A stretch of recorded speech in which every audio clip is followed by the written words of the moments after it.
Upcoming brides, तुम्ही तुमच्या हल्दी look साठी फ्लावर ज्वेलरी घालण्याचा विचार करत आहात का? तर तुम्ही तुमच्या हाताने तुमचा पूर्ण लुक खराब करून घेत आहात, कारण 2026 मध्ये यापेक्षाही स्टायलिश आणि अफोर्डेबल ज्वेलरी आली आहे, जी तुम्ही एकदा नक्की ट्राय केली पाहिजे. फर्स्ट आहे बीड्सची ज्वेलरी. या टाइपची ज्वेलरी सध्या खूप ट्रेंडिंग मध्ये आहे आणि ही ज्वेलरी तुमच्या आउटफिटच्या अकॉर्डिंग तुम्ही कस्टमाइज ही करून घेऊ शकता. तर हा ज्वेलरी लुक तुमच्या हल्दी लुक साठी एकदम बेस्ट राहील. सेकंड आहे ॲक्रेलिक ज्वेलरी.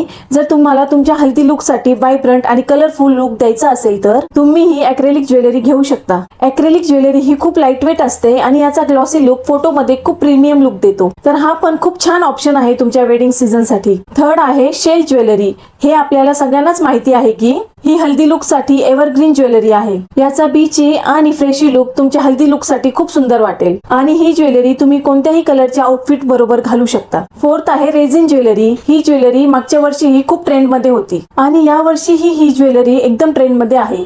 ज्या ब्राइड्सला युनिक आणि एस्थेटिक लुक पाहिजे आहे त्यांनी ही ज्वेलरी नक्की ट्राय करावी. ही ज्वेलरी तुमचा पूर्ण लुक प्रिंटरेस्ट सारखा बनवतो. लास्ट आहे फॅब्रिक ज्वेलरी. जर तुम्हाला तुमच्या हल्दीसाठी ट्रेडिशनल लुक पाहिजे असेल तर फॅब्रिक ज्वेलरी खूप छान ऑप्शन आहे. ही ज्वेलरी तुम्ही तुमच्या आउटफिट नुसार कस्टमाइज करून घेऊ शकता आणि या ज्वेलरी मध्ये जे मटेरियल वापरले जाते ते खूप लाईट वेट आणि कम्फर्टेबल असते, त्यामुळे हे वेअर करायला खूप इझी जाते. तर ही रील आत्ताच सेव्ह करा आणि तुमच्या त्या मैत्रिणीला पाठवा जिचं लग्न जवळ आलं आहे आणि तुम्हालाही हल्दी लुक करायचा असेल तर मला आत्ताच हल्दी असं DM करा.